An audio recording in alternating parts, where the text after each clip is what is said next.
ഭരണകൂടം തെറ്റേറ്റു പറയണം. എന്നിട്ട് അയ്യപ്പ ഭക്തന്മാരോട് മാപ്പ് പറയണം. ഞങ്ങൾക്കൊരു തെറ്റ് പറ്റിപ്പോയി, അതിൽ ഖേദിക്കുന്നു എന്ന് പറയാനുള്ള സാമാന്യ മര്യാദ കാണിക്കണം. ഇവരാരും ഒരു കാര്യം സമ്മതിക്കുന്നില്ല. ഞങ്ങൾക്ക് തെറ്റ് പറ്റി എന്നെന്തുകൊണ്ട് പറയുന്നില്ല? ഞങ്ങൾക്ക് വീഴ്ച സംഭവിച്ചു എന്നെന്തുകൊണ്ട് പറയുന്നില്ല? വീഴ്ച സംഭവിക്കുകയും ഞങ്ങൾക്കതിൽ ഖേദമുണ്ടെന്നും ഈ നാട്ടിലെ ഭക്തജനങ്ങളുടെ മുമ്പിൽ കൈകൂപ്പി നിന്നുകൊണ്ട് പറയാനുള്ള മനുഷ്യത്വം എന്തുകൊണ്ട്, അല്ലെങ്കിൽ സാമാന്യ പൗരബോധം എന്തുകൊണ്ട് ഇവിടുത്തെ ദേവസ്വം ബോർഡ് പ്രസിഡന്റില്ല, അല്ലെങ്കിൽ ദേവസ്വം മന്ത്രിക്കില്ല? ഇവിടെ ഒരു പ്രശ്നമില്ലെന്നാണ് ഇപ്പോഴും പറയുന്നത്. ഇപ്പം മുഖ്യമന്ത്രി എന്താ പറയുന്നത്? ഇവിടെ ഒരു പ്രശ്നമില്ല എന്നാണ് പറയുന്നത്. പ്രശ്നം ആരോ പറഞ്ഞുണ്ടാക്കുന്നതെന്നാണ്. പ്രശ്നം ഇത്രയെല്ലാം കണ്ടിട്ട് ഒരു പ്രശ്നവും ഇല്ല എന്ന് പറയുന്ന ആ നിസ്സംഗതയുടെ രാഷ്ട്രീയമാണ് ഇവിടുത്തെ വാസ്തവത്തിൽ പ്രശ്നം. ഇവിടുത്തെ ജനങ്ങൾ അഭിമുഖീകരിക്കുന്ന പ്രശ്നം അതാണ്. അതേസമയം വസ്തുതാപരമായി പ്രശ്നങ്ങളെ സമീപിക്കുകയും അങ്ങേറ്റം സത്യസന്ധതയോടുകൂടി വിലയിരുത്തി പരിഹാരമുണ്ടാകുകയും ചെയ്യുന്ന ഒരു ഭരണാധികാരികളാണ് എങ്കിൽ ഞങ്ങൾക്ക് ഇന്ന കാര്യങ്ങൾ വീഴ്ച പറ്റിയിട്ടുണ്ട്. ഇപ്പോൾ പറയുന്നു റോഡിൽ ഭക്തജനങ്ങളെ തടഞ്ഞത് ശരിയായില്ല എന്ന് ബോധ്യം വന്നു. അപ്പോൾ അത് തെറ്റല്ലേ? ആ തെറ്റ് അംഗീകരിക്കുന്നതുകൊണ്ട് എന്താ കുഴപ്പം? വെള്ളമില്ലാത്ത, ആഹാരമില്ലാത്ത, മലമൂത്ര വിസർജനത്തിന് സൗകര്യമില്ലാത്ത നട റോഡിൽ കാട്ടിൻ്റെ മധ്യത്തിൽ കൊണ്ടുപോയി ആയിരക്കണക്കിന് ഭക്തജനങ്ങളെ തടഞ്ഞിടുക എന്ന് പറഞ്ഞാൽ മനുഷ്യാവകാശ ധ്വംസനമാണ്. അതുകൊണ്ട് തന്നെ പൗരാവകാശ നിഷേധമാണ്.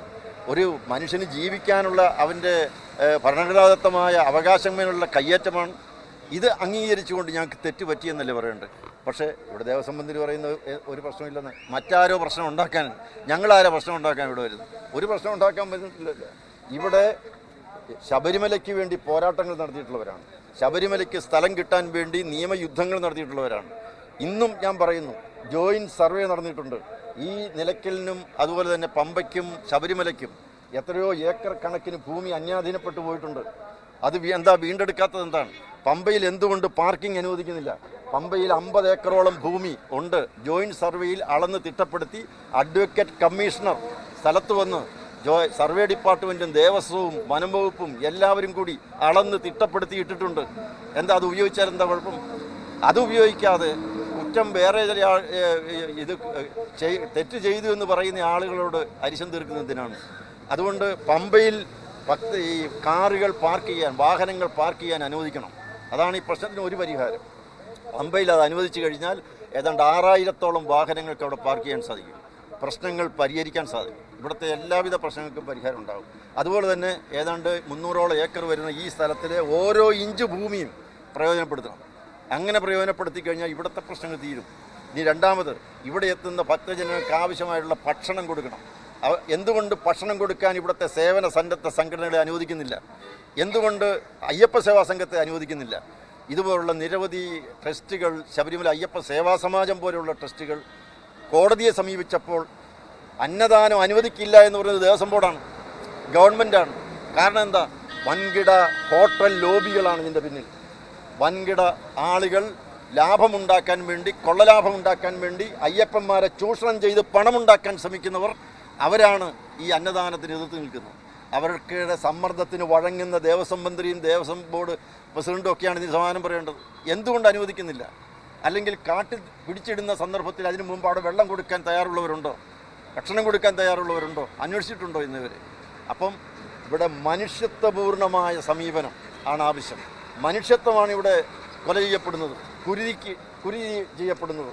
അതുകൊണ്ട് ദേവസ്വം മന്ത്രിയും മുഖ്യമന്ത്രിയും പറയുന്നത് തെറ്റാണ്.